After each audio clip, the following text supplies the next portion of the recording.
기도하겠습니다. 사랑이 많으신 하나님 아버지, 감사합니다. 오늘도 우리가 하나님을 예배합니다. 이 예배 가운데 임재해 주옵소서. 우리의 마음과 정성을 모두 하나님을 예배하게 하시고 하나님이 예비하신 풍성한 은혜가 우리에게 임하게 하여 주옵소서. 함께하여 주시기를 소원하며 사랑 많으신 예수님 이름으로 기도하옵나이다. 아멘. 오늘 우리에게 주신 하나님의 말씀은 출애굽기 15장 1절에서 21절 말씀입니다. 구약성경 출애굽기 15장 1절에서 21절 말씀 찾으셨으면 저와 여러분들이 한 절씩 교독하시고 마지막 절은 합독하겠습니다.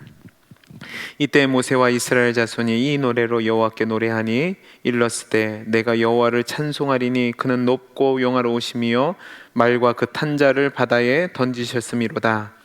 여호와는 나의 힘이요 노래시며 나의 구원이시로다. 그는 나의 하나님이시니 내가 그를 찬송할 것이요 내 아버지의 하나님이시니 내가 그를 높이리로다. 여호와는 용사시니 여호와는 그의 이름이시로다. 그가 바다의 병거와 그의 군대를 바다에 던지시니 최고의 지휘관들이 홍해에 잠겼고 깊은 물이 그들을 덮으니 그들이 돌처럼 깊음 속에 가라앉았도다. 여호와여 주의 오른손이 권능으로 영광을 나타내시니이다. 여호와여 주의 오른손이 원수를 부수시니이다. 주께서 주의 큰 위엄으로 주를 거스리는 자를 엎으시나이다. 주께서 진노를 발하시니 그 진노가 그들을 지푸라기 같이 사르니이다. 주의 콧김에 물이 쌓이되 파도가 언덕같이 일어서고 큰 물이 바다 가운데에 엉기니이다. 원수가 말하기를 내가 뒤쫓아 따라잡아 탈취물을 나누리라. 내가 그들로 말미암아 내 욕망을 채우리라. 내가 내 칼을 빼리니 내 손이 그들을 멸하리라 하였으나 주께서 바람을 일으키심에 바다가 그들을 덮으니 그들이 거센 물에 납같이 잠겼나이다. 여호와의 신중에 주와 같은 자가 누구니이까? 주와 같이 거룩함으로 영광스러우며 찬송할 만한 위엄이 있으며 기이한 일을 행하는 자가 누구니이까? 주께서 오른손을 드신즉 땅이 그들을 삼켰나이다. 주의 인자하심으로 주께서 구속하신 백성을 인도하시되 주의 힘으로 그들을 주의 거룩한 처소에 들어가게 하시나이다. 여러 나라가 듣고 떨며 블레셋 주민이 두려움에 잡히며 에돔 두령들이 놀라고 모압 영웅이 떨림에 잡히며 가나안 주민이 다 낙담하나이다. 놀람과 두려움이 그들에게 임함에 주의 팔이 크므로 그들이 돌같이 침묵하였사오니 여호와여 주의 백성이 통과하기까지 곧 주께서 사신 백성이 통과하기까지였나이다. 주께서 백성을 인도하사 그들을 주의 기업의 산에 심으시리이다.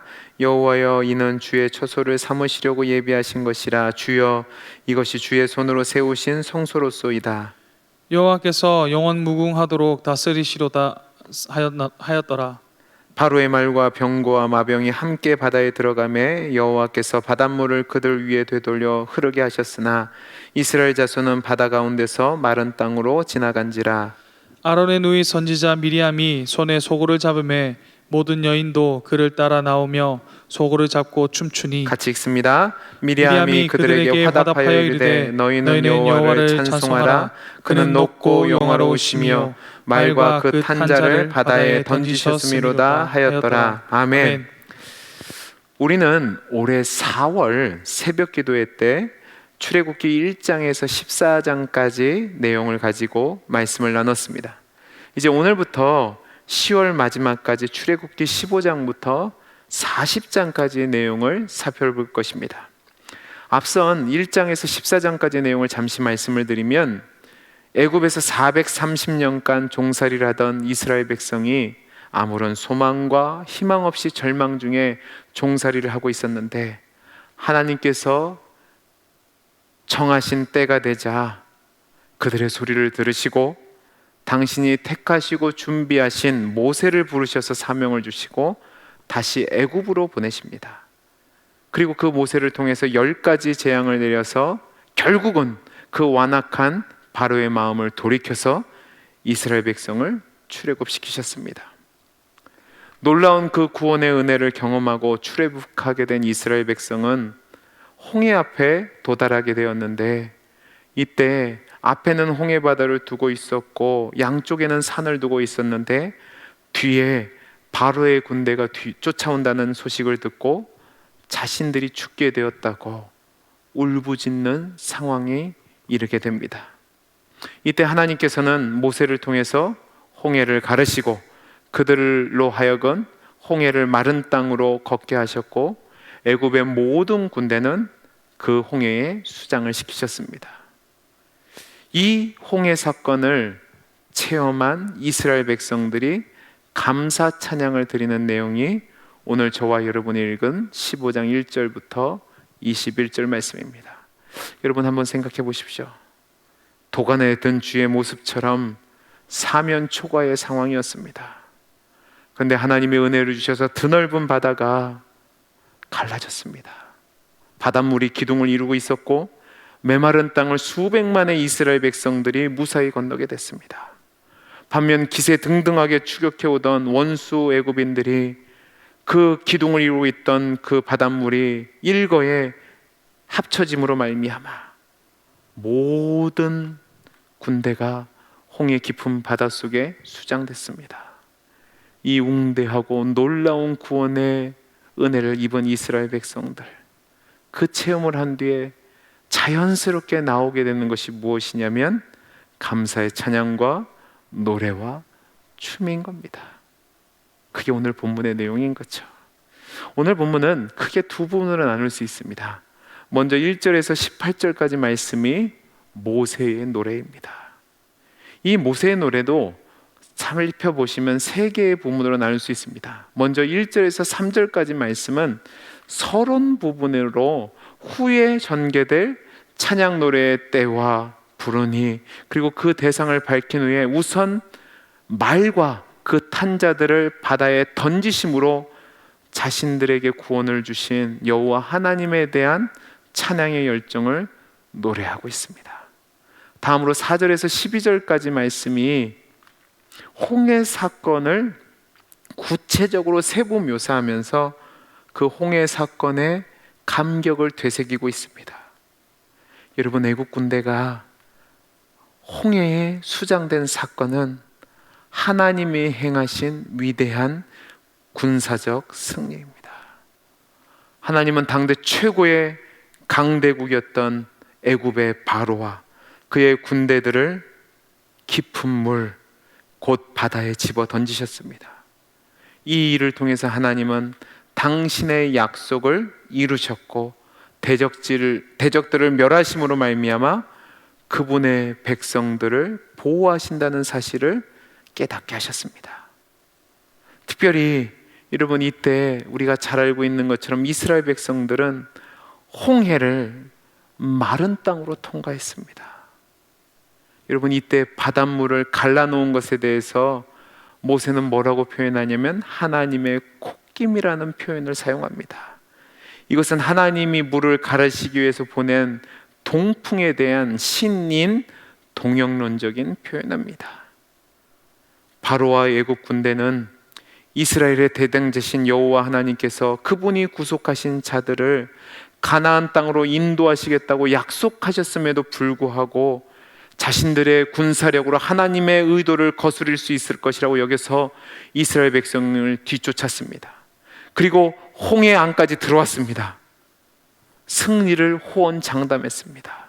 그런데 그것은 헛된 꿈이었습니다. 그들의 칼로 이스라엘 백성을 멸절시키고 전리품을 챙길 것이라고 기대했지만 그 꿈은 사라지고 하나님이 일으키신 거센 물에 납처럼 가라앉아서 수장됐습니다.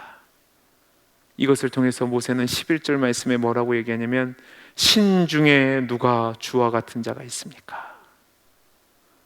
이 질문을 통해서 우리 하나님과 같은 분이 없다라고 고백하며 여호와 하나님만이 찬양받기에 합당하다 말씀하고 있습니다.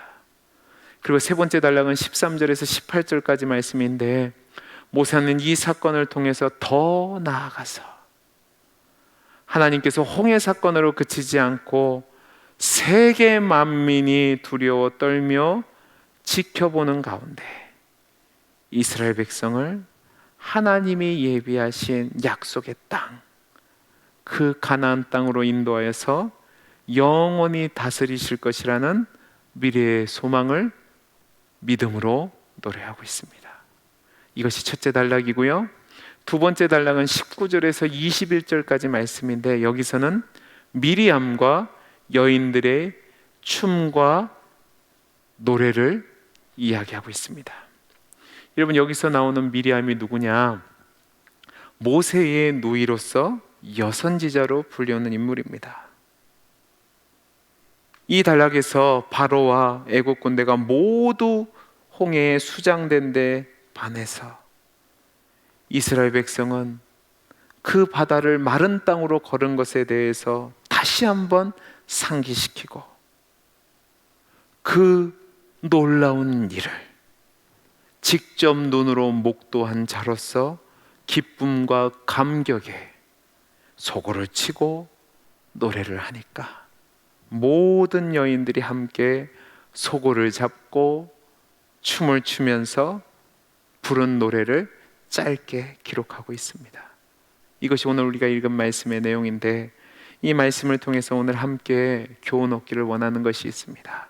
첫째는 무엇이냐면, 하나님의 구원을 경험한 자는 찬양할 수밖에 없다는 사실입니다.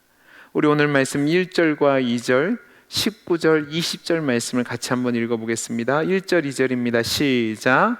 이때에 모세와 이스라엘 자손이 이 노래로 여호와께 노래하니 일러스되 내가 여호와를 찬송하리니 그는 높고 영화로우시며 말과 그 탄 자를 바다에 던지셨음이로다.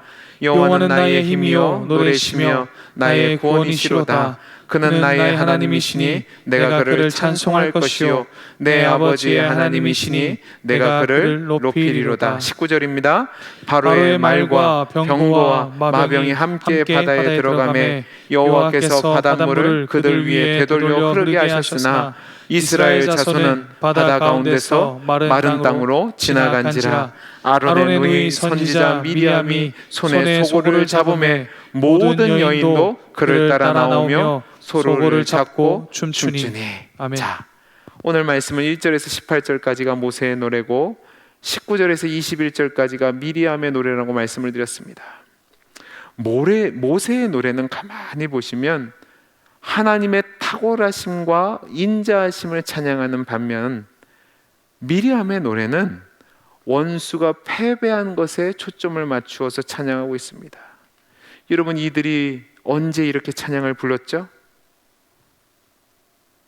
이스라엘 백성이 홍해 지병에 왔을 때 그들을 죽이기 위해서 찾아왔던 애굽 군대들, 이스라엘 백성은 이길 힘이 없었지만 하나님께서 은혜를 베푸셔서 그들은 홍해를 마른 땅으로 건너게 하시고 애굽의 모든 군대가 그 홍해에 수장되는 것을 경험한 뒤에 이들이 이런 노래를 부른 겁니다. 특별히 1절 말씀을 보시면 내가 여호와를 찬양하리니 라고 밝히고 있습니다.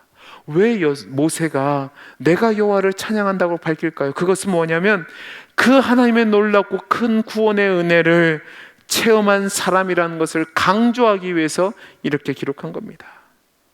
지금 모세와 미리암은 인간으로서는 도저히 일어날 수 없는 일을, 상상할 수 없는 일을 하나님께서 행하셔서 자신과 모든 이스라엘 백성이 구원함을 받은 것을 경험했습니다. 직접 경험하고 직접 눈으로 보았으니까 얼마나 기쁘고 감격스럽겠습니까? 그러니까 가만히 있을 수 없어서 춤을 추고 소고를 치고 하나님을 내가 찬양하겠다고 소리 높여서 노래를 부른 겁니다. 여러분, 이것은 자연스럽고 마땅한 반응입니다. 하나님의 구원의 은혜를 경험했다면 하나님을 찬양하는 것은 지극히 당연한 겁니다. 그렇다면 저와 여러분은 어떻습니까? 저와 여러분은 하나님의 그 긍휼이 풍성하신 은혜와 사랑으로 말미암아 죄와 사망에서 구원을 얻게 되는 기적 중에 기적을 체험한 자들입니다. 우리를 사로잡아 종으로 삼고 우리를 멸망으로 일렸던 사당의 모든 권세를 멸하시고 이제 우리를 구원하여서 죄에서 자유케 하시고 하나님의 자녀로서 복을 누리며 살게 하셨다는 말입니다. 여러분, 이 은혜를 입었다면 우리의 마땅한 반응이 무엇이겠습니까? 찬양해야 되는 거죠.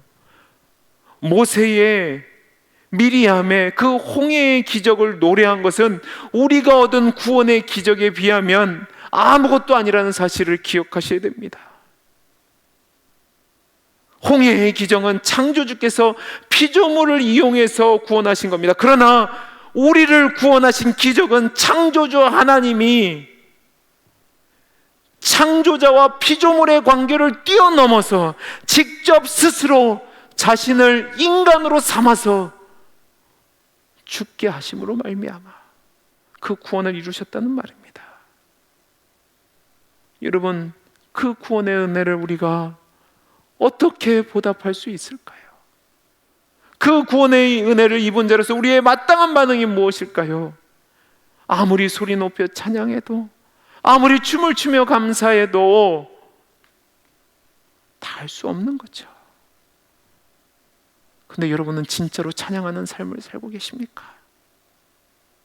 우리가 이 땅에 사는 날 동안 일평생을 그 은혜와 사랑에 감격하여 노래를 부르고 춤을 추고 찬양해도 모자른데 우리는 늘 우리 상황과 환경 때문에 불평하고 낙심합니다.